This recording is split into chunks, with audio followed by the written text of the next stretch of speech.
Confusion, absolute confusion currently trails Saturday's governorship election primary of the All Progressive Congress APC in Edo State, with at least 4 aspirants laying claim to the party's ticket after the party primary. In one of the primaries in Benin City, the state capital, Imo State Governor Hope Uzodinma, in his capacity as the chairman of APC Primary Election Committee, declared a serving member of the House of Representatives, Dennis Idausa, winner of the APC primary election and party's ticket for the September 21 governorship election in the state. According to Uzodinma, Idausa polled a total of 4,483 votes to beat off his closest rival, Gideon Ikime, with 700 votes, and condemning retired Colonel Imoeze to a distant third place with 40 votes. This is here, therefore, to certify that Honorable Dennis Idausa, having scored the highest number of votes cast, is hereby declared the winner of the primaries and is returned as the candidate of All Progressive Congress for the coming election. But in an intriguing twist from another venue in Benin City, State Returning Officer Stanley Ugboaja announced Senator Monday Okpobolo as winner.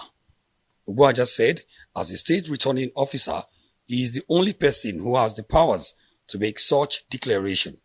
He called on members of the public to disregard any other results. Senator Monday Okpobolo, having scored the highest number of votes cast, is hereby declared and announced as the gubernatorial flag bearer of our great party, APC, for the forthcoming. They have spoken to choose the path of success, the path of development. They feel the only person who can actualize it is me, Monday Okpobolo. Chairman in law does not have the power, the responsibility, the authority to return any aspirant as the successfully elected one. The only person that the law has placed that on is the state returning officer. And the state returning officer appointed by the National Working Committee is Dr. Stanley Ugboaja, PhD. In the confusion, some hoodlums invaded the venue of the primary where Senator Monday Okpobolo was declared winner, destroying everything including equipment belonging to journalists.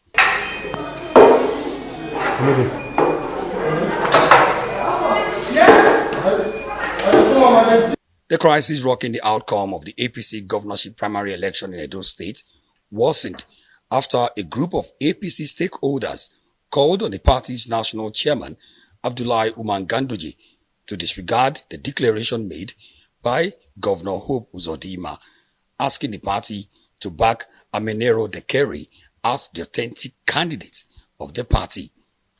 The purported announcement is null and void, and it should be disregarded in its entirety. Governor Uzodinma lacks the power to usurp duties and responsibilities of local government returning officers in the Edo State primaries. While Governor Hope Uzodinma declared Idausa winner of the APC ticket, a returning officer, Ojo Babatunde, declared Dekeri as the party's authentic candidate. They elected me, Honorable Anameru Sodi Dekeri, as their preferred candidate, and in all humility and with a great sense of responsibility, I accept this choice, which I believe is a reflection of God's choice. From the depth of my heart, I say a big thank you to you, members of our great party in Edo State, for reposing this huge confidence in me. A former Minister of State for Budget and National Planning and APC governorship aspirant Clem Agba has also vehemently rejected the outcome of the primary election. He said he and not anyone else won the primary election, but the results were manipulated against the wishes of the people.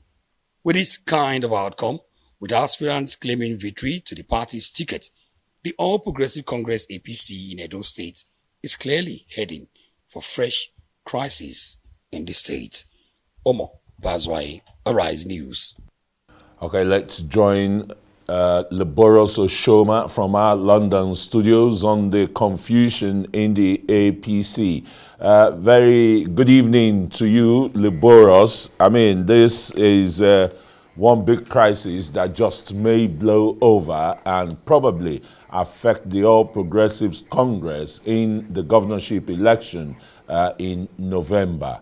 Why is INEC quiet? Why is the national headquarters of the APC quiet with 4 candidates laying claim to the governorship ticket? Yeah, thank you. And I must say this quickly. The national headquarters is not quiet. From their body language, it is obvious where they are leaning to. But it is laughable that these are the same politicians tomorrow who will blame INEC for not conducting a credible election.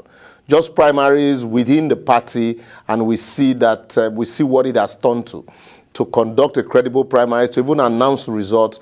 It's become something else, a fiasco. And tomorrow these same politicians will be blaming INEC for not conducting a credible election. You see what is playing out is people consistently had maintained that APC has never been one party. It's also, just like you say, of PDP then, it's a marriage of straight bedfellows. You had the APC, you have the PDP in APC, you have the APC in APC, you have the AD in APC, you have Labour in APC. So all what you see playing out is, everybody, it's like you have ungoverned territories in APC in Edo State. Now everybody holding a slice of its own and wanting to claim that theirs is the authentic. And if care is not taken, this can be likened to what happened between the Marafa faction in Zamfara and the Aziz Yari's faction then, before the governorship election. At the end of the day, Zamfara APC ended up not feeding a candidate for that governorship the entire election. So we're seeing APC also playing that card in Edo State today with 4 people, 3 specifically. The 4th,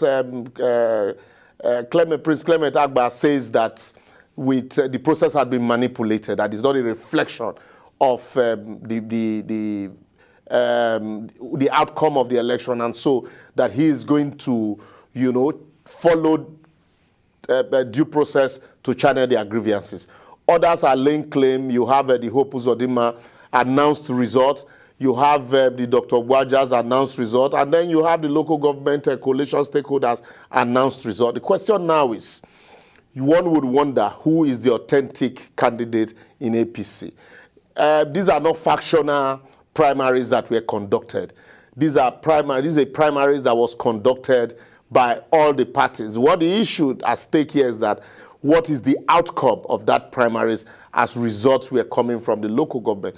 It is only the APC itself that will determine that. And like I said, the national chairman of the party had congratulated a faction, the Hope Uzodinma's candidature. And so that's, for me, impliedly means that the national body of the party is leaning, somewhere. While you have the Zeyamu faction also that have conspicuously congratulated the Senator Okpewolo faction. So that's why I said the PDP in APC, the APC in APC, and all of that. All of these are pointer to the fact that truly we still do not understand what democracy is all about. We see democracy as the will of a few. Sit down somewhere and pick a few people and impose them on the majority, and then pretend that is democracy. And now, like we say in local parlance, courts sit down their own jejely. Tomorrow now, people will be saying courts is being used to determine who the candidates are. If the parties do it right, there will be no need to go to court. But I can tell you that at the end of the day, all of these parties will go to court. And what basically had happened is that, the court will now eventually end up determining who becomes the candidate. And that might be too late in the day. Well, let's wait for how it pans out, basically. Let's, even before we wait, how the matter is decided, there's an observer there, the representative of the Independent National Electoral Commission. Shouldn't they be saying something, come up with a report, or would that mean, being interloper in the APC's primary election or internal affairs? They went there as observers. Yes, that's why I took my time to explain that the primaries were conducted. It was a direct primaries. Everybody went to the field. And at the end of the day, the states, usually the way it is done is the National Working Committee of the party will appoint electoral body that will conduct primaries in the state. The state is not empowered. The state's executive are not empowered to conduct primaries because the likelihood that there will be bias being, a primaries that will be conducted amongst them. So the National Working Committee of the party sets up a body, an electoral body that conducts the election. And we all know it is a notorious fact that the returning officer in every election, it is the duty of the returning officer to announce results. And also, before these things happen, there are correspondence between the party, the state's executive, the National Working Committee, and the electoral body, which is INEC, on mode of election, mode of announcing results. And INEC will now send the observers to the field to observe what was done and ensure that the elections was in compliance with the rules and regulations laid down by INEC. So the duty of INEC, the court consistently adhered over time, the duty of INEC is to observe, to ensure that the processes were free and fair and transparent. It is not within INEC to now say, oh, look, we agree with this or we do not agree. We recognize this or we do not recognize that. If the elections were factional, for example, you have two factions, one conducting primaries in this area, another one conducting primaries in another area. And that's where you now begin to talk about the one observed by INEC, the one the INEC recognized. But a situation where you have an open field primaries, where is a direct primaries and everybody observe, what you now have in contention is whose results will you believe? Is it the one that was announced by the chairman of the electoral body, or the one announced by the returning officer, or the one announced by the local government? So that's where the crisis is. INEC at that point will tell you, we observe the primaries. The crisis here now is which result. It is the court that will determine which results, who becomes the authentic candidate. It's not for INEC.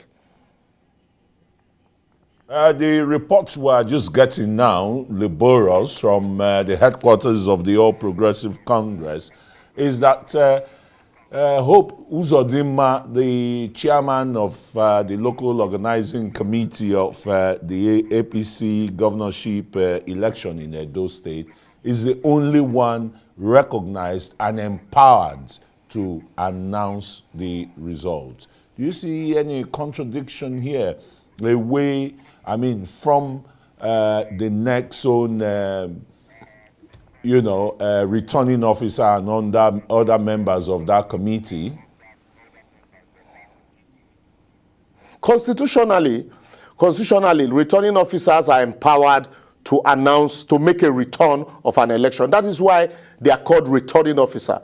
It is their duty to make a return. But the APC, if the APC by fiat decides that it is the chairman of the electoral body that is empowered to announce that result and not the returning officer, and then I don't know what their rule is, but constitutionally, I can take you down memory lane. If you remember, even in INEC, the chief returning officer for INEC is the chairman of INEC. The returning officers, the electoral officers, or what you call the resident electoral commissioners at the state and the electoral officers at the local government, are to assist the returning officers. It is not their responsibility to announce result. So in this case, if APC's rule guideline says the chairman of the electoral body is the chief returning officer, then it should spell it out properly in their guidelines. And then journalists also and observers like us will be very clear on that. But if you say somebody is a returning officer and then you have a chairman who is not properly defined, whether as a chief returning or just a chairman of the panel, then it becomes very confusing when you issue statements like this. And so that's why APC needs to clarify when appointing these people, whether as chairman of a body, who the returning officer returns to. What's the job of a returning officer? Constitutionally, the job of a returning officer is to make a return after election had been conducted. So if there is another supervisor who is a chairman, it should be clearly defined as a chief returning officer and not just a chairman of the committee. Then it becomes very confusing. And that's why I said APC is the party that is creating this crisis for itself. All of these guidelines ought to have been spelled out, and then journalists will have all of the copies, that these are the clear functions of each member of this committee, and everybody will be clear on that, who is doing what. But because political parties in Nigeria will always want to be mischievous, and so they leave all of these things blank, and then when you get to the feed, when there is quagmire, they now begin to interpret the way they feel, they deem fit, and it can be confusing. That's why we have all of this confusion here and there. One say, no, as a chief return officer, it is my duty to make a return. The other one says, no, as a chairman, it is my duty to make a return, and it is this hotel that is the party secretariat. The other one says it is the house that is the party secretariat where returns should be made. And for me, what I see is that there's a pot of hot water brewing, and if care is not taken, it might just spill on all the members, and APC would be the loser for this. Well, let's see how it pans out. I mean, Liborous, Oshoma, please don't go away. We'd still need you to interrogate more developing stories between the federal government and the People's Democratic Party governors. The federal government is replied there. That's after the break. Don't go away. Stay with us.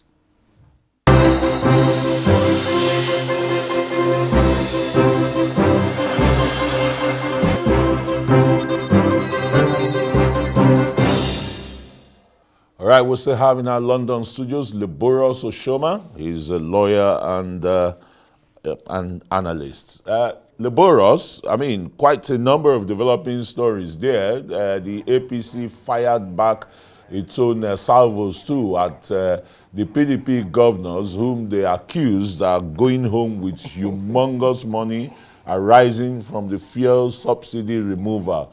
Take, for example, my state, Delta State, receives well over 460 billion naira monthly. Do they have a case here against Mr. President? Must everything trickle from the top down? How about the various, governments, state governments, local governments? What are they doing to ameliorate the sufferings of the people? Liborous? Yeah, thank you once again. And I think what is happening in Nigeria is that everybody's shifting blame. And it is always very convenient, since we operate a feeding bottle system of government where everybody rushes to Abuja every month, you collect and then you come back. You have a lot of lazy, governors, lazy local government chairmen. And so it is very convenient for including Nigerians that benefited from the sleaze that has been going on, for them to sit back and complain. Yeah, the APC asked for this job. It is good for us to put them under pressure. It is good for Nigerians to cry out and ask Mr. President to do that which he has promised to do. He said it was his turn, and he built Lagos. They have the magic wand, and so Nigeria is in crisis. I listened to the governor of Anambra State, Professor Chukwuma Soludo. He said Nigeria was like a dead horse. Whoever won that election, that he was, practically pitying that person because he was inheriting a dead horse that was standing. And that's why, for me, I think quickly that the governors are not exonerated. The local government chairmen are also not exonerated. In December, quickly, before I go to the statistics, in December, some members of the National Assembly came out to say that the federal government gave them rice to share as palliatives to their constituents and their senatorial zone. Till date, nobody is talking about those rice. Nobody has received anything. Apart from 1 or 2 persons, nobody has received rice, and we are not asking questions. And truly, true to type, like APC had said, all of the states, since subsidy was removed, if you permit me, starting from Abia, before they were receiving 4.5 billion monthly, now it is 6.9 billion, 6.4 billion. Anambra 4.7 billion, now 8.2 billion. Ebonyi 3.8 billion, 5.8 billion now. Enugu, the same thing, 64% increase. Imo, the same thing. And then you go to Ekiti. Ekiti was 3.6, now it is 5.2. Lagos was 12.3, now it is 14.9. Oshun was 3.7, now it is 5.08. Ondo 6.9, now 8.5. Ogun 3.1, now 5.1. Oyo 6.4, and now 8.4. Just like that. So all the states are receiving humongous money since subsidy was removed. Most of these monies, these gains, so-called gains, at every month, the governors go to Abuja, they sit down in FAC, and they share. Nobody is asking the state governors, all of them across board now, what are you doing with this money? In other societies, there is no society that develop with the federal government alone, developing every nook and cranny. That's why we have the local government. That is why we have the state government. It is a notorious fact that the local government in Nigeria have been turned to salary-paying agencies for cronies. The state governors have become emperors. And because the people are crying, and there's this wide sentiment against APC because of the misrule of Buhari, if not, and also, let's be frank with ourselves, if not for the misgovernance of Goodluck Jonathan's transformative agenda and the way they squandered money, we wouldn't have had the bad luck of having a Buhari for a president packaged by the likes of Tinubu and co. And today, Tinubu is there. He's having the hell of his time. There is no money anywhere. The governors also are culpable in the sharing.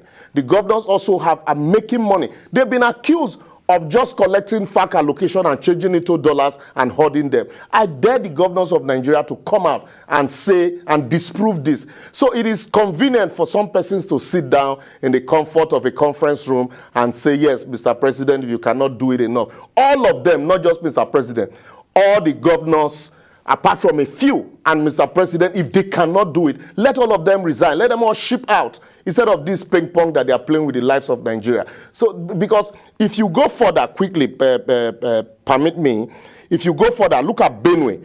Benue initially was 5.2, now they collect 7.4. Kogi was 4.2, now it is 6.4 monthly allocation. Kwara was 3.9, now it is 5.2. Nasarawa, Niger, Plateau, the same thing. Rivers was 24.1, now it is 27.4. Cross River was 4.5, now it is 5.3. Delta, your state, was 35.3, now it is 38.7. That's 10% increase. Akwa Ibom, 6% increase. Bayelsa is 17% increase. You even have a state that have about 95% increase in revenue allocation. Not to talk of internally generated revenue. And then the state governors have the temerity to come out and look for who to blame. We should all blame all of them. I think what the government of Nigeria should do is to come out and say that we have all failed the people. And so, let's begin to look at new method of doing things. Let's think of restructuring Nigeria, restructure it along cis-ethnic zones. Let's also restructure it financially so that you can have governors who are hardworking and not people who just sit down and begin to wait for allocation. Once we do that, then the governor's office will no longer be a tea party like you have in Edo State where everybody wants to become a governor. And then people will not just sit down, win election, go to court, and the court declare them as winner, and then they turn around to begin to issue statements when they are also failing their people. The president also will sit down and begin to fashion out policies that will indeed drive employment, drive border securities and protect lives and properties, drive, the sectors that the federal government will critically look at and think of how to introduce policies that will drive, the economy. Also, quickly permit me, the tanker drivers. This is not the first time we're hearing of all of this. They go on strike, negotiations, and at the end of the day, they go back. Who suffers? Nigerians. We're crying already that Nigerians are suffering. And yet also we're talking about, the conditions of service. These tanker drivers, you take them off the road, they go on strike. You ask them not to park indiscriminately, they go on strike. I'm not saying they are not justified, but I think the federal government also need to begin to fashion new ways of distributing, PMS.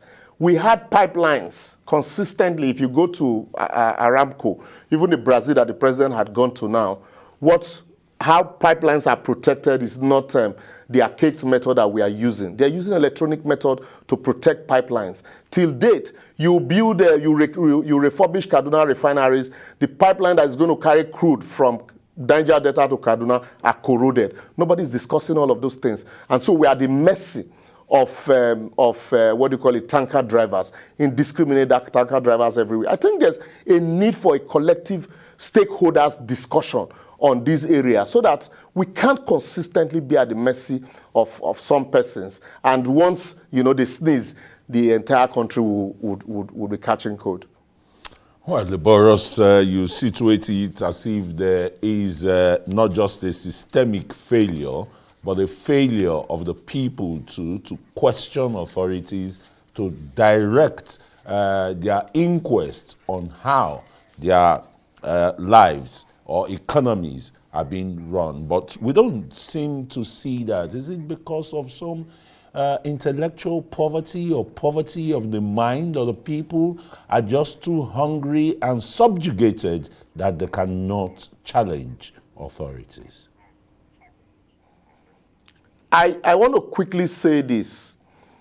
Today I sit down, I see a lot of people, talk about government, Nigerians suffering generally. The thieves, figuratively speaking, the thieves of yesterday have become the saints of today. Those who were in government years ago, who bleed, fleece this country dry, today are adumbrating and postulating and how Nigerians are suffering. Some of them have stashed monies away. And the saints of yesteryears are now the thieves of today. Those people who had a magic wand, who know the solution to Nigerian problems. The likes of the Tinubus when they were in Nadeko, who told us how we need to restructure Nigeria for it to survive, how we need to chase out previous government so that, Naira can rebound. Today, they are the ones in the saddle, and they are exactly doing the opposite of what they once preached. Why the rest are waiting for their turn in government to also fleece the country, as the thieves of today will become the saints of tomorrow. That is the unfortunate situation in Nigeria. Nobody is ready to rescue Nigeria, not because we do not, want a better country. It is only when we are out of power, but because Nigeria does not belong to anybody. We do not see it as we owe it. We have a sense of belonging in it. And that is why the moment you get into government, the first thing is, how do we chop from government? Until we make Nigeria belong to people. And by belonging to people, it means, for example, I do not need to go to Abuja to be able to enjoy the benefit and the resources that are derived from my area. I did not need the man in Kaduna, the man in Sokoto, to come to Abuja to be able to tap into the resources that are God-given in his area. Look at the rich oil Niger Delta and the lead in Nasarawa State. If you compare the two, one government is protective of it, the other one, because they do not still know what to do, they really, people are mining it illegally. And so when that happens, what becomes of it is that people no longer have a sense of duty, a sense of belonging on how to rescue the collective. So until you position it in a way that you don't have to be bothered about the collective. Let's bother about the area that you are in and then rescue it. That's when we'll free Nigeria from all of this stranglehold. All right, Liborous, there's no better place for you to drop the anchor there. Thanks so very much for joining us on Newsnight and shedding light on some of the socio-political and economic problems facing the country. Liborous Oshoma is a lawyer and he joined us from our London studio.